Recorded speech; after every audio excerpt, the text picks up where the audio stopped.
తెలంగాణ జిల్లాలో పరామర్శ యాత్ర కోసం షర్మిల బయలుదేరారు. తొలి విడతగా వరంగల్ జిల్లాలో 32 కుటుంబాలను ఆమె పరామర్శించనున్నారు. ఈ రోజు మొత్తం 7 కుటుంబాలను ఆమె పలకరించనున్నారు. దీనికి సంబంధించి మరింత సమాచారం మా కరెస్పాండెంట్ చంద్రకాంత్ అందిస్తారు. చంద్రకాంత్, చెప్పండి, ఈ యాత్ర గురించి, పరామర్శ యాత్ర గురించి మీ దగ్గర ఉన్న అప్డేట్స్ ఏంటి? గౌతమి, కొద్దిసేపటి క్రితమే షర్మిల బయలుదేరారు. వైఎస్ రాజశేఖర రెడ్డి అకాల మరణాన్ని తట్టుకోలేక అశువులు బాసిన వారి కుటుంబాలని పరామర్శించేందుకు వైఎస్ఆర్ తనయ్య, వైఎస్ఆర్ కాంగ్రెస్ పార్టీ అధ్యక్షుడు వైఎస్ జగన్మోహన్ రెడ్డి సోదరి షర్మిల ఈ రోజు నుంచి వరంగల్ జిల్లాలో పరామర్శ యాత్ర చేపడుతున్నారు. 5 రోజుల పాటు వరంగల్ జిల్లాలో మొదటి విడతగా ఈ యాత్ర కొనసాగబోతుంది.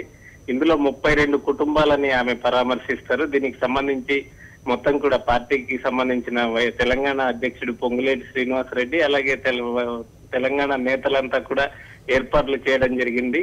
ఈ 5 రోజుల పాటు మొదటి విడతలో 32 కుటుంబాలను ఆమె పరామర్శిస్తారు. ముఖ్యంగా వరంగల్ జిల్లాలో మహానేత వైఎస్ఆర్ మరణాన్ని తట్టుకోలేక అత్యధికంగా 77 మంది చనిపోవడం జరిగింది.